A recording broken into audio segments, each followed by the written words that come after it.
آپ کو کچھ آ رہا ہے، چونکہ آپ ناسبیوں کے ساتھ بیٹھتے ہیں نا تو آپ کو بہت کچھ آ رہا تھا، کریں الٹی، آپ لگائیں ان کو، کریں ساری الٹیاں کر دیں اب۔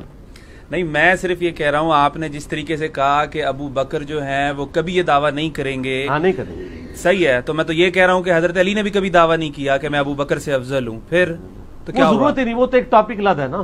نہیں تو بات تو ایک ہی میں آپ کو بتا رہا ہوں، ہاں وہ اس لیے میں آپ کو بتا رہا ہوں کہ جب اہل بیت کا ذکر ہو رہا ہوتا ہے تو ان کو صحابہ سے ایکسکلوڈ کر کے تصور کیا جا رہا ہوتا ہے۔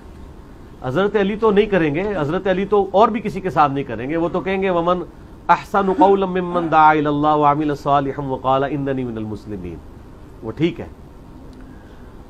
لیکن چلیں آپ کے لیے میں عرض کر دیتا ہوں، آپ جان بوجھ کے پنگا لے رہے ہیں، تو بخاری مسلم میں جو حدیث ہے کہ 6 مہینے حضرت علی نے بیعت نہیں کی تھی حضرت ابوبکر کی، ٹھیک ہے،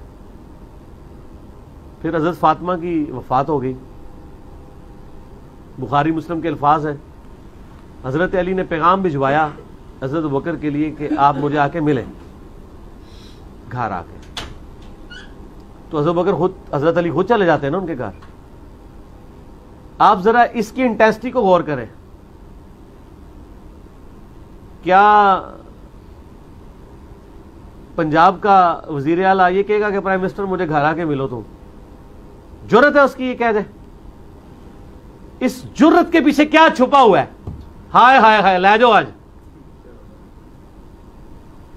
یہ جرت کے پیچھے کیا چھپا ہوا ہے کہ مجھے آ کے ملو، اور ملنے والا بھی آ رہا ہے، وہ کہ میں خلیفہ ہوں، پوری امت نے مجھے بیعت کی ہے، مجھے بلا رہا ہے اپنے گھر میں۔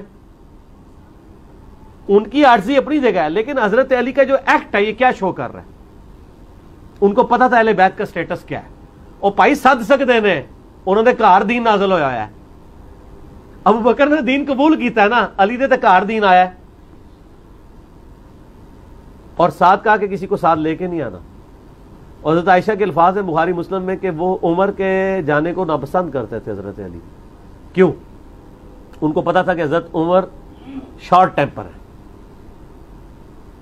اور حضرت بکر دھیمے مزاج کے ہیں، این ممکن ہے کہ کوئی وہ ایسی بات کرے اور معاملہ خراب ہو جائے۔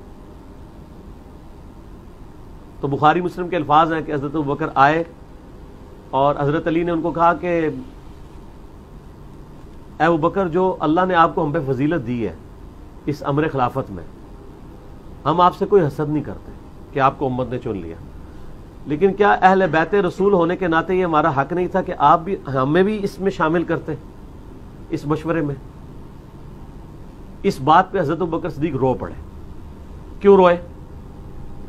ہونا تو چاہیے تھا کہ جس طرح آج ناسبی کھڑے ہو کے تو بڑے بڑے جواب دے رہے ہیں، تو حضرت ابوبکر بھی ایک جواب گاڑ کے بتا دیتے کہ یار علی تجھے نہیں پتا یار کتنی مصیبت تھی، وہ سعد ابن عبادہ نے اپنا وہ لادہ ایک مسئلہ کھول لیا تھا، یہ تھا وہ تھا۔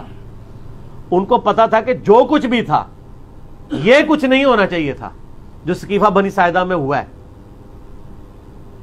آج اگر حضرت ابوبکر زندہ ہونا، یقین کریں ان سے ذرا یہ اسلامک ہسٹری کے 2 ٹکڑے دکھائے جائیں، خون کے آنسو روئیں کہ سقیفہ بنی ساعدہ کے افیکٹ کہاں تک گئے ہیں، قیامت تک جا رہے ہیں۔ آج تو ہم ڈیسائیڈ کر سکتے ہیں، چلے اس زمانے میں تو کوئی کہہ سکتا تھا، آج تو ہمیں نظر آ رہا ہے نا، امت ایک ہی نہیں ہو رہی۔ آدھی بات تو انہوں نے اس وقت بھی ایکسیپٹ کر لی کہ یہ ہوا ٹھیک نہیں ہے، کیوں؟ وہ رو پڑے۔ جب کسی شخص کو کسی غلطی پہ آر دلائی جائے اور وہ اس کی جسٹیفیکیشن دینے کے بجائے رونا شروع کر دے تو اس کا مطلب کیا ہوتا ہے کہ اس غلطی کو مان رہا ہے۔ کیا ہو گیا تھا وہاں پہ؟ ہو جاتا چلے وہاں ڈیسائیڈ ہو جاتا کہ بھئی سقیفہ بنی ساعدہ پہ کہ سعد ابن عبادہ اور سارا معاملہ ٹیکل کر کے بیعت کیے بغیر کہتے ہیں بھئی حضور کو دفنا لینے دو، پھر ڈیسیژن کر لیتے ہیں تم لوگوں نے کیا کام کیا ہے، ابھی تو ہم نبی علیہ السلام کے غم سے فارغ نہیں ہوئے، فی الحال اس مسئلے کو ہم پوسٹ پون کرتے ہیں، فلاں تاریخ کو ہم فلاں جگہ میٹنگ کریں گے اور خلیفہ چن لیں گے۔ یہ آپشن ہو سکتا تھا کہ نہیں؟ مجھے بتائیں آپ۔ چند لوگوں نے مل کے چن لیا اور بعد میں وہ تو حضرت بکر کی شخصیت بہت بڑی تھی تو اس لیے اتفاق ہو گیا، انصار میں سے خود بھی کوئی نہیں کھڑا ہوا، لیکن مس ہینڈلنگ آپ اس کو مانیں گے، خود سیدنا ابوبکر مانے، اور آج تو بڑی آسانی سے ہم اس کو کہہ سکتے ہیں۔ حتیٰ کہ صحیح بخاری میں حضرت عمر خود کہہ رہے ہیں کہ ابو بکر کی جس طریقے سے خلافت قائم ہوئی اس کو کبھی کوئی دلیل نہ بنائے، وہ کیٹاسٹرافک کنڈیشن تھی، آندہ مسلمانوں کے مشورے کے بغیر جسے خلیفہ چنا گیا اس کا انجام قتل و غارت ہوگا۔ حضرت عمر خود اس کو دلیل کے طور پیش کریں گے ابو بکر کی پلی کبھی نہیں لینی ہے، اس طریقے سے خلیفہ نہیں چنا جانا چاہیے.